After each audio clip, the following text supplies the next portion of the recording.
I read it as the centerpiece of the album, actually. What? Mm-hmm. Maybe I gotta re-listen to this one.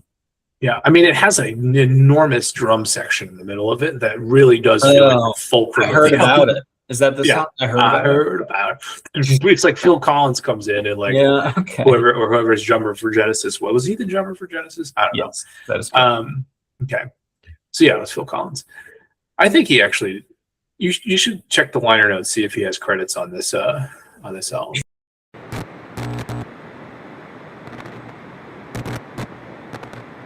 All right, we're here. We're back. This is my album that I picked. But, I will say I knew that you knew this album. For the audio-only listeners. For the audio. Oh, I'm so picked. Sorry. We are listening to Bon Iver's junior album, 22 a Million. So we're talking Bon Iver. Yeah. Spearheaded by Justin Vernon. Which they are a band, right? Yes. So I think so. I was, obviously doing a little research on this. I believe after the second album, Bon Iver, there was like a consistent core group of, I think, maybe 3 people. I believe this is the first album where the saxophone guy comes in, and like he's been pretty consistent. I feel like I've seen him now since. We don't know his name, and we're not going to find out his name. It's like, who even knows his name? Like, I'm glad I know Justin Vernon's name. Mr. Iver. It's my favorite thing to refer to this band as Mr. Iver. I think he actually says, like, people want to meet Bon Iver. Like, they want to meet, like, the person, Mr. Iver. And he calls himself that. Oh, I didn't know that. That's a fun little interview. Yeah. So it's like, I know it's a band, but I also know it's really largely him. Even though there is obviously, like, they're playing with a full set of people here. Like, identity-wise, there's like it's on a line, right? Like it's a person, it's a band, it's a little bit of both. It's identity crisis. It's very maybe like a good phrase is like it's definitely his vision. I knew this album, and not just knew it, but I have known this album really well for a long time. Since it came out, or not necessarily? Since the day it came out. Yeah. Okay. And would say I'll even start here and say I love it. I love this album. And so you picked one that, it was a different listening experience for me in the sense that, unlike the past couple that you've done, that we've done together, I'm not learning anything new. I'm not listening for new anything. It's all just it was mostly an exercise in reflection and be like, who was I when this album came out? And what did I like about it then? What do I like about it now? What has my journey been with it? The experience of this album for me is a really lonely one because I was really lonely at the time that it came out. I've had basically in my life 2 distinct periods of loneliness in my 32 years. And this was one of them. And I played the hell out of this album. And it was sort of my soundtrack for that whole, 6 months after it came out. And it's interesting because I wanted to talk a little bit about the imagery and the track list at some point today, because I think that, like, what we're looking at right now, frankly, contributes a lot to the way that I interpreted this and feel about this album, in addition to where I was in my life. To me, this is a really dark, not very well lit album. And if you look at this like cover, it's like, okay, that makes sense. It looks like a person. It's also very confusing. Yeah. And at the time, my life was I was literally in a place that I had moved to that was like, oh, it's the end of the year. It is literally dark and rainy and I was really isolated. And so that's what it all sounded like to me. It's sort of a singular experiment in the discography of Bon Iver as well. And so the music itself was, I'm going to say, like, I know critically people have said, like, oh, this is like Bon Iver's Kid A, if we're going to, I saw that come up when I was doing my little, Yeah. Which I agree with. It's like a real experiment, and it sounds like it. Like I remember listening to this and being like, I gotta put these pieces together. Like this is crazy. Like this is a puzzle. And it looks a little bit like a puzzle. Yeah, I see what you're saying. Okay. I like that. Yeah, that's the context. I'm gonna just tell you now, and I'll say it again at the end. I think it's his best album, or I'm sorry, their best album. Um, and I think it's masterpiece. Honestly, that's how I'm gonna start. Wow. But I remember like being excited for it, and then it drops, and I'm like, "What is this?" Like, It is. It's a shock. Like, you know, when you Yeah. listen to For Emma, you know, and I have a little interesting note about that a little bit, but like you listen to For Emma, Bon Iver, you're like, you think you know what this band's about. And then this comes out and you're like, what is happening? But like for some reason I kind of just use it as I don't know if I use it as a challenge, but like it's so quick, which I think I'll come up with as we talk about this. Like it's 34 fast, minutes. and you just go through it. And I think this was the first time that I ever would have said that I enjoyed that songs that were like this, that were just like very experimental and just noises and like so different, I think, from what I had liked, that I also picked this because I think it was a defining music taste thing too, that this very much opened just the idea of like, okay, like I don't have to just like a song that is, you know, verse, chorus, piano, vocals, whatever. There are other ways to construct a song that makes sense and that I enjoy and like will listen to. That's why I kind of picked it. I have a question about that already. Sure. Is this the first example of that in your I think life? like first thoughtful example, especially like as an album for sure, you know, that I just like, because I never really had got into hip hop or knew much about that. And I think that would have been the closest to this. And I even saw like that kind of popped up. People compared it to like, oh, he's kind of exploring hip hop or influences of hip hop, whatever, just using sound in a different way. This came after, I think he had done the collaboration with Kanye West. That's true. Right. So that didn't age well. This isn't at first blush something I'm like in love with when it comes to an artist. Like there are a lot of artists that I'll just listen to their stuff, you know, like it off the bat, give or take, and then like it. Like this was like, I gotta like work to like this. It probably but you did. But I did. I did because I think, and I'll get to that as we kind of get through this. Like there are a few reasons potentially for that. But okay. I wanted to ask you because I wrote when I was listening to this, I was like, why does Kevin like this? There's no narrative, at least that I can see. I agree. Super cryptic lyrics. I think great lyrics, but cryptic and not not abundantly clear about what's 100%. Happening. And there's also not like the song structures are really loose if they're even there, right? Like in fact, to the point even more so than even what I typically like, there's just a lot of little pieces, like not fully played pieces of music that are being put together. Oh yeah. In the production, which is normally not my thing, because as you know, I want to hear it as you played it. I want to hear it in the room. And this is not a room album at all. No, not at all. This is like it's a puzzle. It's a puzzle album where it's like this was produced. It was put together. And so I don't think that that's typically your like you like arrangements. You like right. There's a clear, structure to this. And so what is it about? I don't know. I liken this back to For Emma that, that I've always been fascinated by the fact that like For Emma like was truly just apparently written by him in a cabin alone.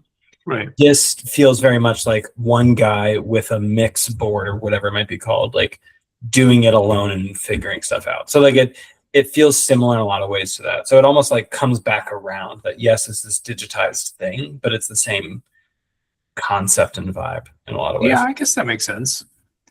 But the music itself is so much different. That's the surprise. That's the surprise. So I don't know if I can name other artists that could have made this. I really don't at all. And I think that's what makes me think masterpiece is like, I kind of feel like that's the definition of it. Even if it's not your favorite thing in the world, is this something that could have only been made by the person or the people who made it? If that's true, kind of a masterpiece. Well, I think Over Soon is a great song. Okay. So we're on lockstep there. I think it's, until you said it out loud, I don't think I explicitly thought this, But you're right. I don't think it would work if it was in the middle of the album. It is like a really good opener. It is a good opening song. I think it is written. It's probably written with that in mind. Honestly. Yeah. Feels constructed like that. Yeah. Like, oh, this is going to be a wild ride, right? Like, it immediately puts you into this. First of all, like that looping auto-tune voice in the background. Like, it's like this is not Bon Iver at all. This is nothing like we've heard before, right? And then there's just these like piece after piece. It just builds like there's these little tiny pieces that just keep kind of like swirling in and out of the mix.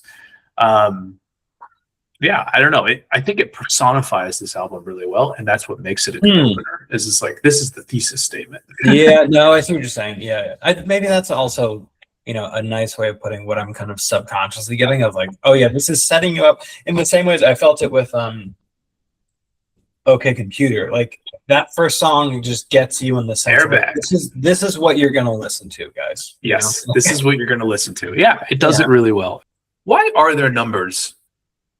I don't know. None of it makes sense. This, like, as you were talking about it earlier, I'm like, this really feels like, those serial killer notes. Like, this is what it looks like. Like, this is Zodiac killer stuff. Yeah. Yes, that's what it looks like. I just thought about that. Like, there's only 2 of them, track 6 and track 8, where the number it lines up. Yeah. Lines up. I remember thinking like years ago, I was like, well, some of them could line up. So, well, okay, here's some, I'm getting crazy, but like 4 and 5, if you add it together, you get 9. Cool. 666. Okay. That's all I got though. That's it. That's it. That's the other one. Okay. I mean, 10 has a 0 in it, so. I did think that too, but I wasn't going to say it. I said it for you. All right. Easily the most challenging listen on the album.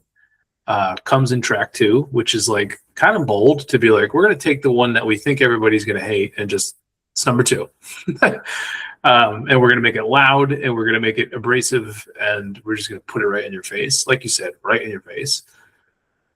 That being said, there is like a good spine here is how I would say it. Like there's like good bones to this song. And there are elements that I like. So I actually said it was okay, because I don't know if I can get to good, because I think it could have been like, this is one where it's like, if he had like 6 more months to produce this album, this is probably a different song, like, how sometimes when you make stuff, you're like, when am I done making it? This feels to me like it could have been one of them that he would have wanted a little more time with. It's a bold statement, Rocco. You're like, this is the one he was still working on. That's how I always read it, is like, but I also think it was bold to just be like, we're going to put it right at the beginning and we're just going to throw it on there and make it. And like, it feels like a choice. It definitely feels like an intentional choice. I put notes on auto tune in this, and I remember I think this one's like a pretty deep auto tune one. This is only vocals. And it is fully auto-tune vocal. There is nothing else but auto-tune vocals in this song. So this is a one too that like I give it a good, but I think it's because of the context that like it resets you to set you up for a great song. Sure. Yeah. I mean, it has to like if you went 10 Death Breast into anything else, you're like, I don't even know where I'm at right now. So this is like, it's the actual inverse of Death Breast, because it's like Death Breast is like pounding on the fucking table and like industrial music, and this is like, it's just singing. I mean, it's auto-tuned singing, but it's just singing. It's all vocals. I don't think this would have worked if he wasn't a good singer. Like, I'm not thinking he's using auto-tune because he's not a good singer. He's using auto-tune to help him, He's not using it to cover something up. No, it's a device to be like, I'm using it here. Okay. Right. Yeah. I hear you. So it works for me. Do you think that if you had not heard this song first, that when you put on the album for the first time, you would have been like, I'm done at track 3. Like, I'm not hearing the rest of this? Because I kind of think I might have. That's a good point. You're right. Because like, I would have at least been going to, okay, cool, I'll get to a song I know when I get to I get that. It's probably true. I would have had a much harder time getting through more of this. Because you're like, if all of this is just Death Breast and Creaks, like, I mean, I think I would have ended up liking it still because it's good. but it would have been a harder first like listen or two, right? It would have been a harder like thing to get introduced to, I think. So it's interesting that he chose this as like the main single, or whoever chose it as the main single, because I think it kind of needed to be. I'm gonna say it's the most songy song, besides one other that I think we're gonna get to a little later. I think so. It's pretty much the most songy song. Yeah, I agree. But there's still some really cool stuff happening that is not songy. Like there are a lot of little elements. I wrote down that there's like this fragmented vocal snippet, almost like somebody trying to pipe up in a meeting, but just keeps like stifling it in the background. And there's like chipmunk style vocals. I don't know if I called it kid vocals. I was like, I love the kid. Like to me, it's a kid talking, and I love it. I agree. Like I mean, that's not, those are choices. 29 number Stratford. I always think it's Stratford, but it's Stratford. Yes. This is the most Bon Iver song on the album. And I think I agree with him. Like if you were thinking of like a man alone in a room with a guitar, you're like, okay, like that's where he was. He's now in this song. Is this Sharon Smoke up in the high half? Yeah. It's a good, like, I think this is a, like, it sets up a vibe. I think it goes back to it. I think this is where you really start to feel like, oh, this is a dynamic album. Like every song is different. Like you don't know what to expect after the next one. This is really just hitting you with that. My thoughts. This is a standout for me. Probably my favorite song when the album came out. Wow. And it's, my relationship to this album has been long enough and has grown enough that I don't know if that's still true, but I still love this song a lot. You do hear the room. Like I think you physically like hear doors and stuff in it, don't you? You do. Like, and you hear creaks, like a rocking chair or something. This is, I'm going to say, one of two, maybe three songs on the whole album that you hear the room in. And it's the first one that you hear the room in. Yeah. And I think that's probably why it stood out to me initially. There's a lot of cool production on this song. Not just like, you can tell that parts of this are live and you can hear like things moving around on like a desk or a floor or whatever. Yeah. But there's also like this, I don't know what he's doing with the vocals, but do you feel like he's leaving a voicemail for parts of this song? Where it's just not, it's not at the front of the mix or something. There's a moment where he says, I think he goes, canonize. And it sounds, it's not like into a microphone. Like there's something else happening in between him and the recording. And, I don't know. I love that sound. I love that effect that it has. Yeah, I don't know. Like it really, this is the first song that really like it came through for me and grabbed me and was like, oh, like, you can relate. You can actually relate to something here. It's not just cool, So all that to say, I gave it a legendary. Yeah, I'm surprised. I should have picked up on that, but I did not expect that fully. I gave it a great. This is a great song. Give it a great. I read it as the centerpiece of the album. Actually. What? Mm-hmm. Maybe I got to re-listen to this one. Yeah, I mean, it has an enormous drum section in the middle of it that really does feel like a fulcrum. I heard about it. Is that the song? I heard about it. It's like Phil Collins comes in and like whoever's drummer for Genesis. What was he the drummer for Genesis? I don't know. That is cool. Okay. So yeah, it was Phil Collins.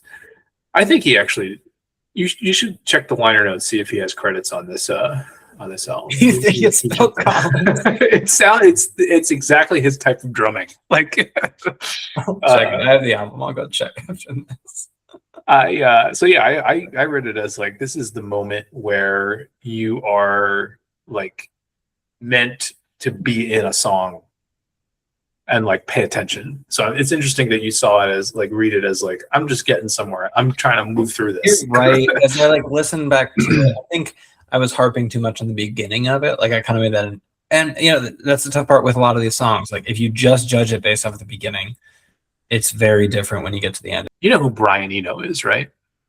This is gonna be lame. I only really know that because his name comes up in crosswords a lot. Okay, that is super lame. But he's a producer. But like. That's what I've learned from crosswords is that he's a producer.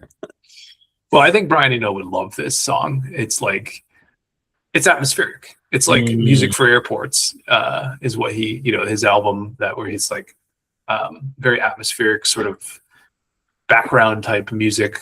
I think originally this is the song that kept me coming back. Like this was the one. Wow. Like, okay, this album is worth listening to because this song is great. Right off the bat, I'm a sucker for songs that blend. What do you mean?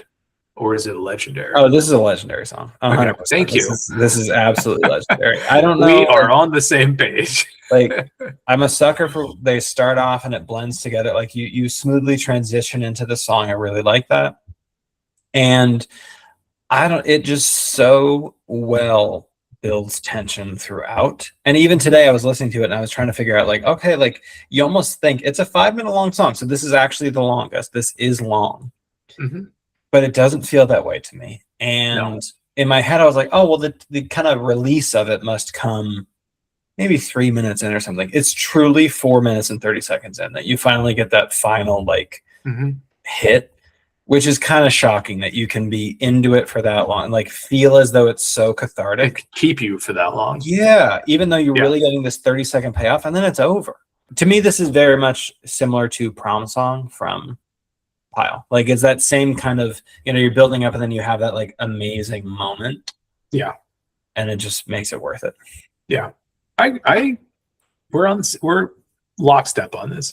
This is the first song this is the last thing I want to say that to me doesn't feel like stuck inside in the dark anymore. Like it is breaking out a little bit.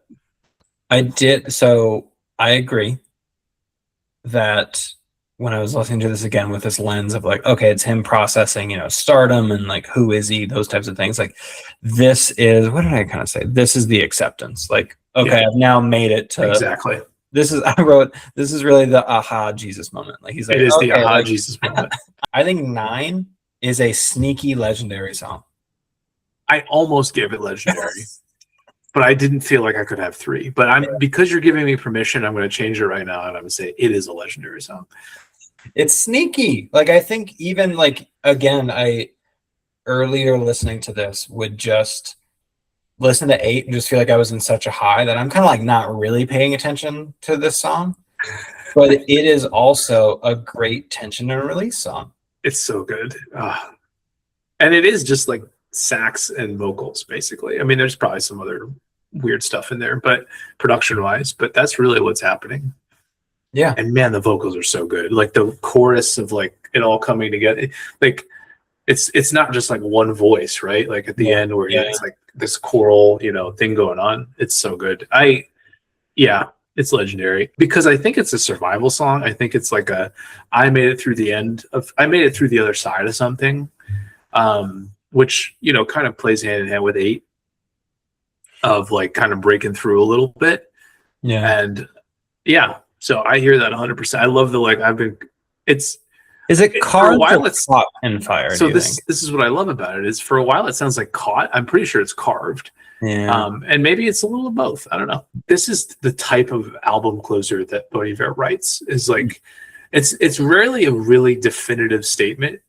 It's often kind of like a sigh, like you let out a little bit of like, like after all that we digested. I like that.